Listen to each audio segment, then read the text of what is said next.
Du 8 au 11 septembre 2022 à Milan en Italie se tiendra le Forum économique et culturel des aristocrates africains et européens.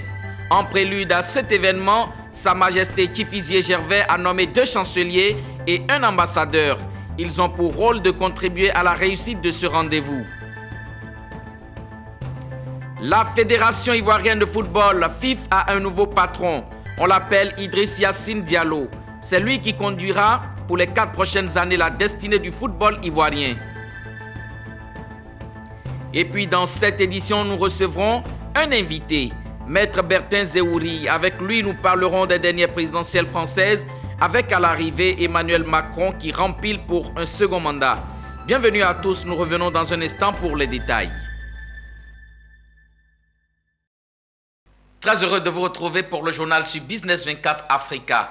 Démarrons l'actualité par le Forum des aristocrates africains et européens qui se tiendra à Milan en Italie.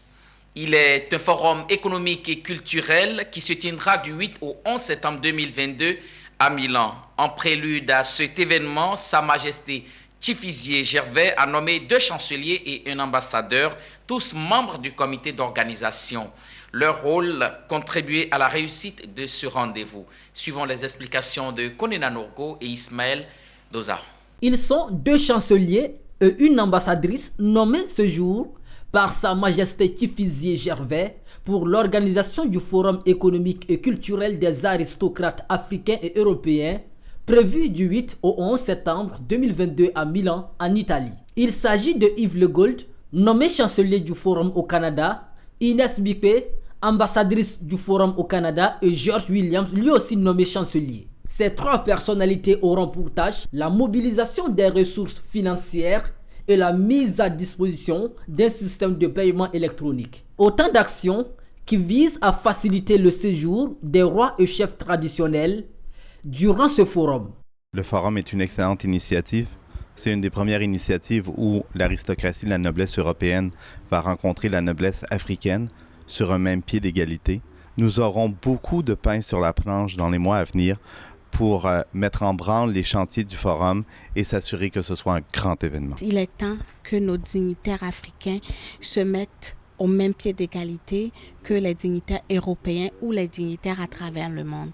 Donc ce forum qui doit se tenir en septembre en Italie sortira réellement l'Afrique de son cocon, de son nid, et je me ferai un plaisir de représenter cet événement-là et d'aider les gens qui seront autour de nous à aller chercher le financement. Notre contribution elle sera simple, c'est que nous avons mis en place un écosystème qui s'appelle Bantu, qui intègre non seulement une solution de télécommunication, une solution de communication entre les Africains, qui intègre également une banque digitale, y compris la capacité pour nous de générer des cartes Visa pour nos rois et nos chefs traditionnels qui pourront faire le voyage en Italie. Le décret de nomination de ces 3 personnalités a été signé ce samedi par Sa Majesté Tifizier Gervais, initiateur du forum.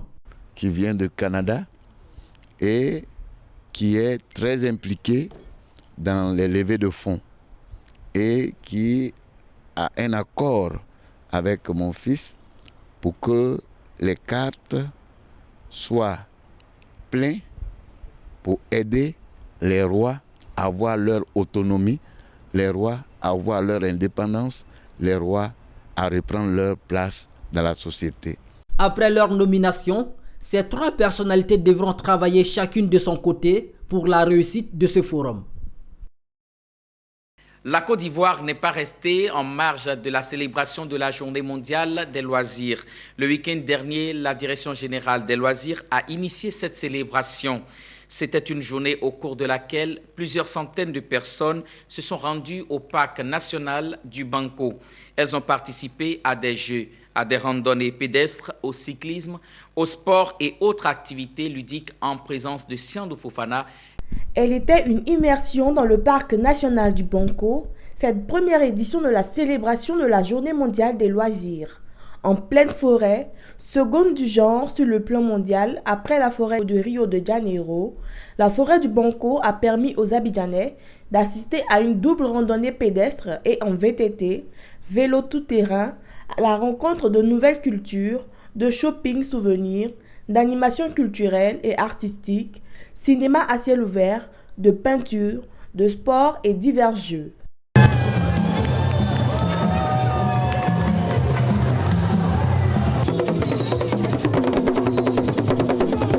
Initié par la Direction générale des loisirs et autour du thème « Les loisirs, source de bienfaits et droits pour tous », la première édition de la Journée mondiale des loisirs a tenu ses promesses. Créer un intérêt pour les loisirs chez les populations, sensibiliser les populations aux différents types de loisirs, modernes et traditionnels de notre pays, faire découvrir une gamme variée d'activités et de loisirs aux différentes couches de la population et bien sûr, faire visiter le parc national du Banco aux participants. Concernant le choix du parc national du Banco, il n'est pas fortuit. En effet, au cours de l'année 2021, Monsieur le ministre, vous avez mis en place le projet valorisation et promotion du parc national du Banco, un projet de grande envergure qui suit son cours afin de développer le tourisme au sein du parc national du Banco. Grand invité de cette journée de loisirs, le ministre du Tourisme et des Loisirs, Siandou Fofana. Il a souligné le rôle moteur de l'industrie des loisirs dans le dispositif de mise en œuvre de la stratégie Sublime Côte d'Ivoire afin d'établir la destination ivoirienne comme le hub du divertissement en Afrique. Désormais, nous ferons en sorte que les loisirs deviennent véritablement un secteur vital pour l'économie et que ça soit un secteur hautement stratégique pour l'économie de notre pays. Et nous allons nous servir des loisirs pour faire de la Côte d'Ivoire la base de divertissement et de loisirs de l'Afrique de l'Ouest, que dis-je, le salon de divertissement de l'Afrique. La Direction générale des loisirs en Côte d'Ivoire a aussi été instruite pour organiser chaque mois au moins une sortie détente dans la forêt du Banco. Parlons de services à but non lucratif dans cette édition. Le Rotary Club Abidjan Golf a fait un don de vivres et de non-vivres à l'unité de soins Mère Kangourou du CHU de Trècheville. Ces dons sont essentiellement composés de riz, de pâtes alimentaires, de papier hygiénique et autres qui permettront de nourrir les mères nourrices et leurs enfants. Le commentaire de Zénab Dosso. Il est 9h environ lorsque le président du Rotary Club Abidjan Golf et sa délégation arrivent à l'unité de soins Mère Kangourou du centre hospitalier universitaire de Trècheville. Ils sont venus les mains chargées de dons à l'endroit des mères nourrices. Ces vivres et non-vivres composés de riz, de pâtes alimentaires, de mixeurs, de papier hygiénique sont destinés à faciliter la prise en charge des mères nourricières durant les 5 mois de leur séjour. On a eu un coup de cœur vis-à-vis de ce centre-là parce que ils sont venus, la représentante du programme national de nutrition dans le temps est venue au club faire une conférence. Elle a présenté le centre et on a vu que les équipes ici font un travail extraordinaire pour les mamans qui sont, pour les mamans et pour les bébés prématurés.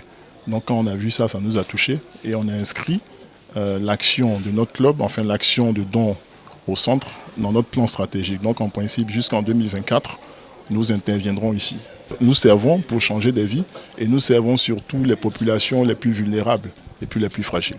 Donc nous sommes là aujourd'hui. Quand on sent que ce qu'on a apporté à nos jeunes mamans ici aide à sauver des vies, c'est un grand bien qu'on en tire. Visiblement, c'est un véritable soulagement pour les bénéficiaires de recevoir le soutien du club service. Ce sont des soins qui sont administrés à des enfants qui sont nés trop petits.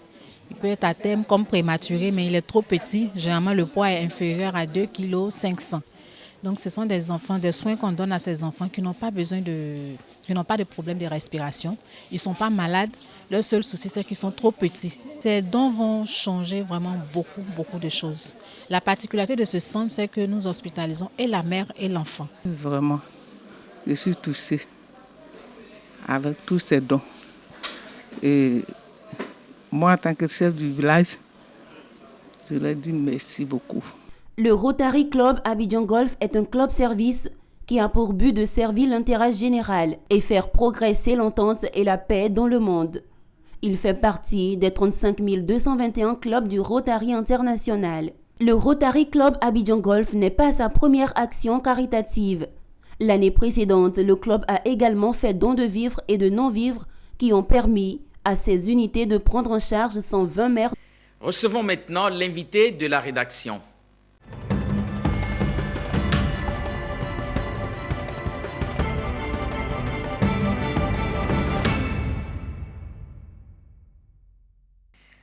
Maître Paulano Bertin Zéouri est notaire conseil, président d'un mouvement de développement appelé ODAPCI, enseignant, chercheur des universités.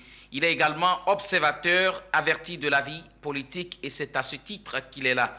Merci d'être venu, Maître Bertin Zéouri. Merci, Monsieur Nascimento, de m'accueillir sur votre plateau de Business 24 Africa. Alors, les résultats des élections présidentielles 2022 en France sont connus. Emmanuel Macron rempile pour un second mandat avec 58,2% du suffrage exprimé contre 41,8% pour Marine Le Pen, candidate de l'extrême droite. Quelles leçons tirées de cette élection? Cette élection nous donne envie de croire que la continuité en France est de mise, dans la mesure où les derniers quinquennats nous ont bien montré à quel point la France ne voulait pas soutenir les extrêmes. Les résultats que nous avons sous nos yeux sont la redite, une reprise des élections que Emmanuel Macron avait déjà gagnées. Donc rien de bien surprenant.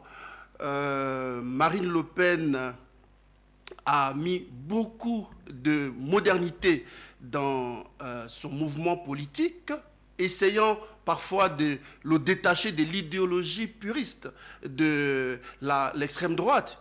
Elle est à saluer pour ça, mais cela n'a pas suffi pour changer les habitudes des Français qui ne veulent pas voter dans les extrêmes. Les réactions des candidats perdants n'ont pas tardé. Marine Le Pen se félicite que les idées arrivent à des sommets et Jean-Luc Mélenchon, quant à lui, estime que le président Macron est le plus mal élu des présidents français au regard, bien évidemment, des 28,2% de taux d'abstention. Quel est le commentaire que vous en faites? Cela doit nous encourager, nous autres qui sommes d'Afrique et qui apprenons la démocratie, de voir que Marine Le Pen, de manière tout à fait désintéressée, arrive à reconnaître la victoire de M. Macron, de Jean-Luc Mélenchon fait de même, tout en reconnaissant de leur côté avoir progressé dans l'opinion. Donc, ça restitue le jeu démocratique là où il devait être. Nous les félicitons pour ça, mais la réalité, c'est quoi? La réalité, c'est que, effectivement, le mouvement, j'ai failli dire mouvement marin, le mouvement de Marine Le Pen, a gagné du terrain, et c'est une réalité en France aujourd'hui, on le sait.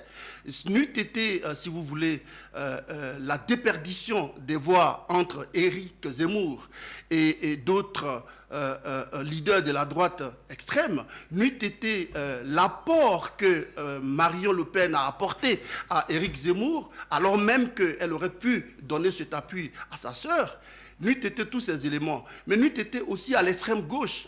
La participation de Jean-Luc Mélenchon, qui a beaucoup évolué dans l'opinion, je crois que le mouvement En Marche aurait eu du mal à maintenir Emmanuel Macron au pouvoir. Donc elle a tout à fait raison de penser ça.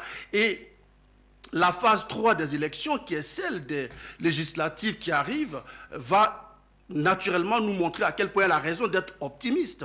Parce que tout n'est pas d'être président de la République française. Il est aussi une chose de pouvoir occuper l'Assemblée nationale de manière digne et de pouvoir porter la voix des Français sur le plan du vote des lois, sur le plan de la modernisation de l'économie, sur le plan de l'accélération sociale, puisque le Front National que dirige Marine Le Pen est aujourd'hui un mouvement, quoi qu'on en pense en France, qui est dans la société, qui est auprès des travailleurs, qui est près des gens modestes, les gens des campagnes. Et on a bien vu à Hermont-Beaumont, à chaque année, comment elle grapigne plusieurs électeurs et elle en rajoute. Donc elle a toutes les raisons d'être satisfaite de son score. Au premier tour, on a vu elle était à 6 points d'Emmanuel Macron.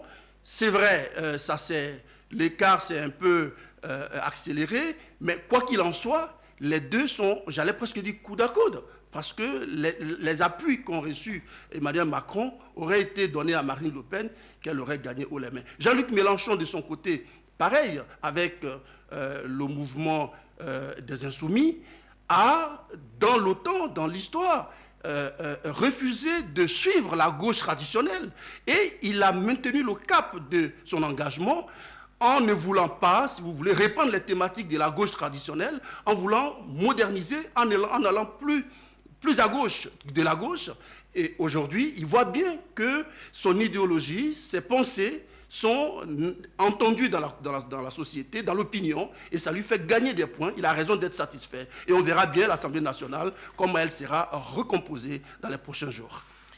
Ils sont nombreux, les Africains, qui ont suivi de près comme de loin ces élections présidentielles en France. Emmanuel Macron, président, qu'est-ce qui peut bien changer? Mais l'Afrique et la France, pardon, la Côte d'Ivoire et la France entretiennent des relations séculaires, des relations historiques qu'il ne faut pas nier. Il y a plusieurs milliers d'Ivoiriens qui vivent en France, tout comme il y a plusieurs milliers de Français qui vivent en Côte d'Ivoire en très bonne harmonie, et nous espérons que cela va se poursuivre. Il est bien entendu que l'intérêt politique en France marque les Ivoiriens qui sont sur place.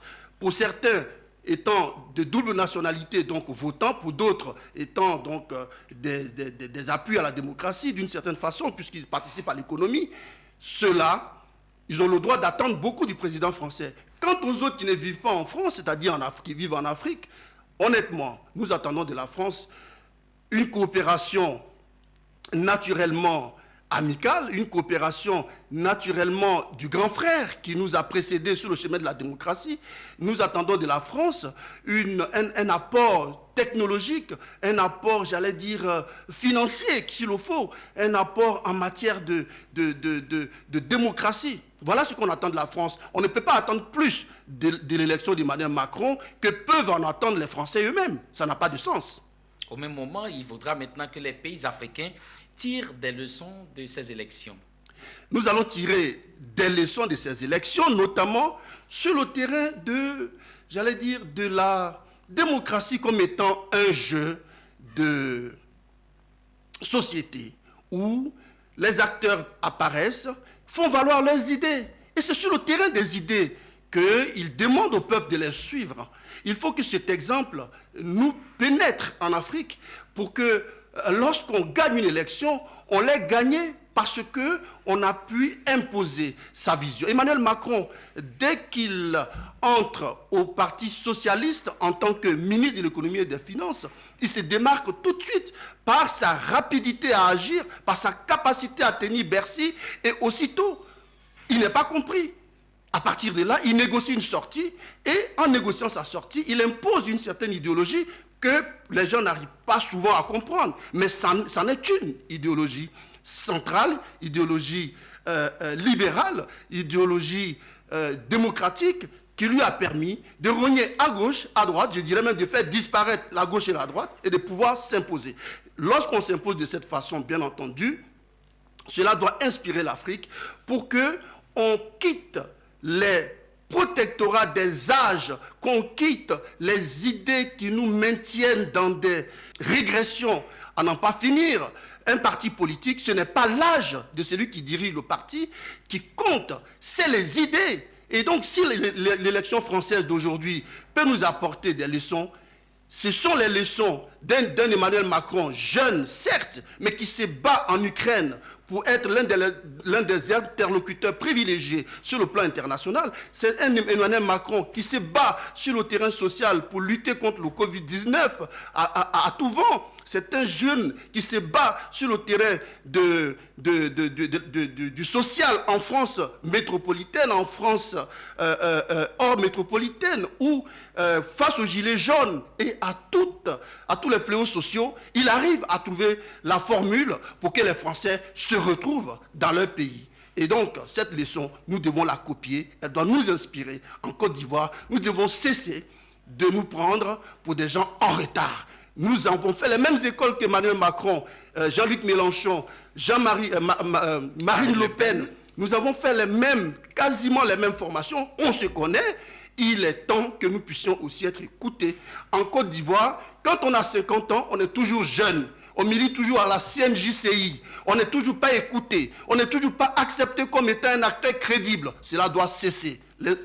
L'élection française doit nous ancrer dans cette idée. Merci, nous sommes à la fin de cette entrevue. Maître Bertin Zéhouri, merci encore d'être passé sur le journal de Business 24 Africa. C'est moi qui vous remercie de m'accueillir à chaque fois parce que c'est un plaisir de pouvoir m'exprimer sur des questions comme celle-là, qui sont des questions vitales pour notre démocratie. Parce qu'il faut bien que des jeunes comme Emmanuel Macron puissent inspirer la Côte d'Ivoire et l'Afrique pour la mettre en harmonie avec les autres nations. Merci beaucoup. Merci. Poursuivons ce journal avec une page sport. Ce n'est plus un secret. La Fédération ivoirienne de football, FIF, a un nouveau patron. Son nom, Idriss Yassine Diallo. Il est celui qui va guider pour les 4 prochaines années la destinée du football ivoirien. Il a été élu le samedi 23 avril 2022 à l'issue d'une élection démocratique transparente mais très serrée. Je vous propose un extrait de son interview après la proclamation des résultats. Il ne s'agit pas de l'élection de Idriss Diallo seul. Il s'agit de l'élection d'une équipe, je l'ai dit. Mon projet s'appuie sur une équipe pluridisciplinaire avec des compétences multidimensionnelles. Et nous allons donc réaliser ce que nous avons promis. Je l'ai dit, notre programme est réaliste et réalisable.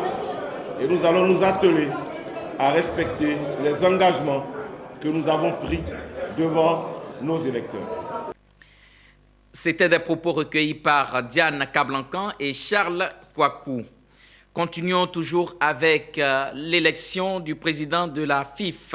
Sori Diabaté et Didier Drogba, la star internationale du football, étaient eux aussi dans la course pour la présidence de la Fédération ivoirienne de football. Ni l'un ni l'autre ne sera en charge de la destinée du ballon rond en Côte d'Ivoire. Après la proclamation des résultats, les 2 candidats malheureux se sont confiés à la presse. Je suis Idriss Diallo, qui est le nouveau président de la Fédération ivoirienne de football. Vous avez assisté à cette élection. Je lui souhaite un excellent mandat. Et voilà, que puis-je dire d'autre?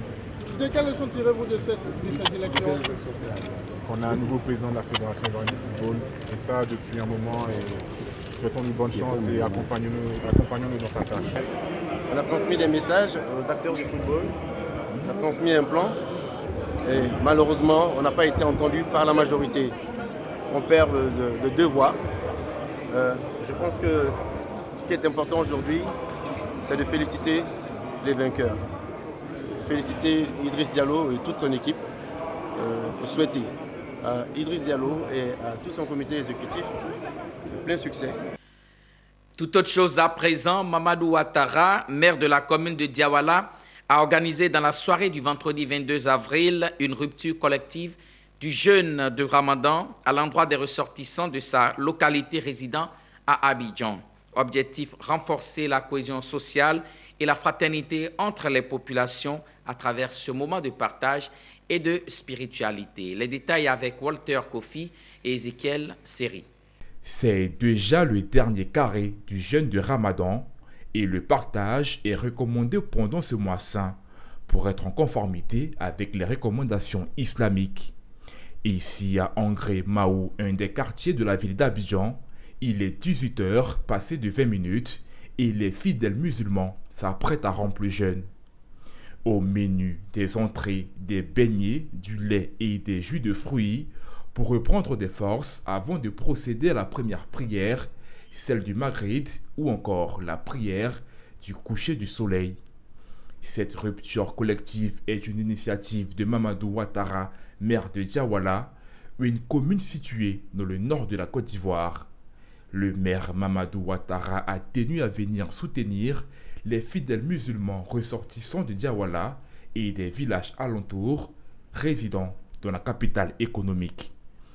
En organisant ce moment de partage, c'est pour lui le moyen de contribuer au renforcement de la cohésion sociale et de la paix dans le pays. Il faut, au-delà du fait que le mois de Ramadan, c'est un mois de partage, il faut être toujours avec tes populations. Il faut toujours être là à leur service.